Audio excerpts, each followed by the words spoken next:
Sunny Leone आज किसी पहचान की मोहताज नहीं रही है। उन्होंने बहुत कम समय में ही बॉलीवुड में अपनी वो पहचान बनाई है जहां तक पहुंचने में अभिनेत्रियों को कई दशक लग जाते हैं। सनी लियोनी का असली नाम करणजीत कौर है। बचपन में घर की आर्थिक स्थिति खराब होने के कारण उन्होंने पेंट हाउस मैगजीन के लिए शूट कराया। इस मैगजीन में बोल्ड शूट के लिए सनी को काफी अच्छे पैसे मिले। इसके बाद उन्होंने एडल्ट फिल्म इंडस्ट्री में कदम रखा और पूरी दुनिया में अपने फैन बना लिए। बिग बॉस के शो से ऑफर मिलने के बाद सनी भारत आई और एडल्ट फिल्म इंडस्ट्री को हमेशा के लिए गुड बाय कर दिया। बिग बॉस में भले ही वो जीत नहीं पाई, लेकिन यहाँ से उनके लिए बॉलीवुड के रास्ते खुल गए। उसके बाद सनी ने कई फिल्मों में आइटम सॉन्ग भी किए और अपनी पहचान बनाई। सनी और उनके पति डैनियल के 3 बच्चे हैं और अभी वो अपनी फैमिली के साथ खुशहाल जिंदगी जी रही हैं। फैक्ट नंबर 2, क्या आपको पता है मशहूर एक्ट्रेस कियारा आडवाणी जो है उनका रियल नाम ये नहीं है। उन्होंने अपना नाम सलमान खान की वजह से चेंज किया था। दरअसल कियारा आडवाणी ने जिस फिल्म से अपना पहला डेब्यू किया, उस फिल्म में सलमान खान एक छोटा सा रोल था जिसे कैमियो कहा जाता है और इस रोल की वजह से वो कियारा आडवाणी से मिली,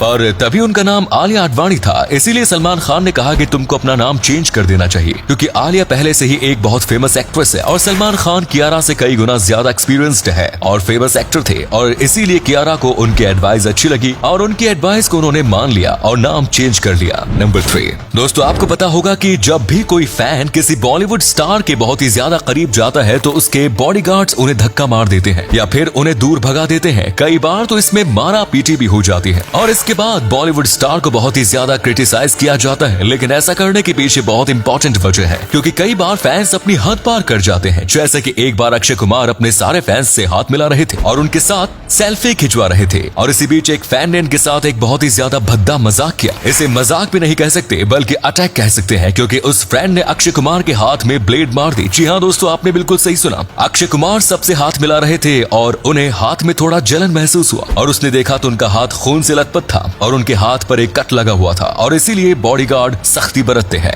नंबर 4, दोस्तों वास्तव में अगर पूरी दुनिया में सबसे अमीर देश कोई है तो वो है कतर। लगभग 22 लाख जनसंख्या वाले इस देश में एक भी इंसान गरीब नहीं है, जहाँ इसके कुल मूल निवासी 12 से 15% ही है ना चौंका देने वाला फैक्ट। पर आपको बता दे कि कतर भी ब्रिटिश का गुलाम हुआ करता था। यहाँ 50 साल पहले दूर दूर तक सिर्फ रेत के टीले दिखाई देते थे। 55 साल तक ब्रिटिश की गुलामी के बाद साल 1971 में कतर आजाद हुआ। यहाँ तेल और प्राकृतिक गैस के असीम भंडारों का पता चलने के बाद कतर की किस्मत बदल गई और देखते देखते इस देश ने तरक्की के आसमानों को छू लिया। कतर में आज भी राजशाही शासन होता है। इस देश की तरक्की के बारे में जानकर आप क्या कहना चाहते हैं कमेंट्स में जरूर बताएं। नंबर 5, मानव कब और किस रूप में सबसे पहले अस्तित्व में आया ये कहना तो मुश्किल है, मगर ऐसा कहा जाता है कि कई लाख वर्ष पहले ऐसे प्राणियों का विकास हुआ जिन्हें हम इंसान कह सकते हैं, जिनमें द ग्रेट एपीज पिरोला पिथिकस को हमारे पूर्वज कहा जाता है, जिनमें समय के साथ बदलाव होता रहा और कुछ गोरिल्ला, बंदर, चिंपैंजी और एडिपिथिकस रेमिडस में विभाजित हो गए। इनमें एडिपिथिकस रेमिडस इंसान के विकास का वो स्वरूप था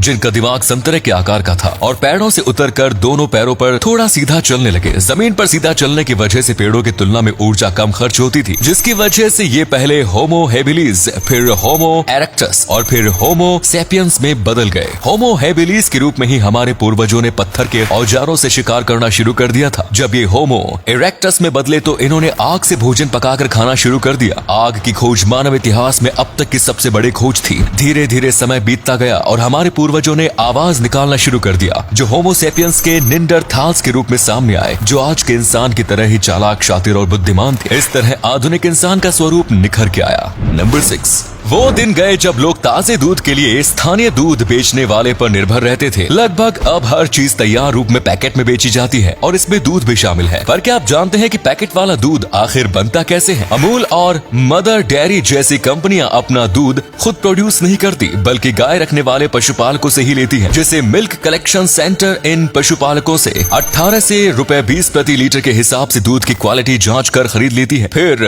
मिल्क कलेक्शन सेंटर से दूध को मिल्क प्लांट में आगे के प्रोसेस के लिए भेज दिया जाता है, जहां दूध को पैकेट में पैक करने से पहले कई प्रोसेस से गुजरना पड़ता है, जिसमें सबसे पहले दूध से क्रीम को अलग पेस्चराइजेशन के लिए भेज दिया जाता है, जहां दूध को 72 डिग्री सेल्सियस तापमान पर कुछ पाइप से 15 सेकंड तक गुजारना होता है। इसके तुरंत बाद दूध को दूसरे पाइप में ठंडा करने के लिए भेज दिया जाता है, जहां तापमान घटाकर 4 डिग्री सेल्सियस रखा जाता है। ये प्रोसेस लगभग 1 घंटे तक दोहराया जाता है। ऐसा करने से दूध के अंदर के हानिकारक बैक्टीरिया तो मर जाते हैं और साथ ही दूध को कई दिनों तक खराब होने से बचाया भी जा सकता है। शायद इसी वजह से दूध को हमारे घरों में उबाला जाता है। अगले प्रोसेस में दूध को होमोजेनाइज्ड कर हाई प्रेशर पर पतली नोजल से गुजारकर एक कंटेनर में डाला जाता है, जिससे दूध में फैट की मात्रा बराबर हो जाती है। अब दूध पैकेट में पैक करने के लिए तैयार हो जाता है, जिसे साइज के हिसाब से अलग अलग पैकेट में पैक कर बिक्री के लिए मार्केट भेज दिया जाता है।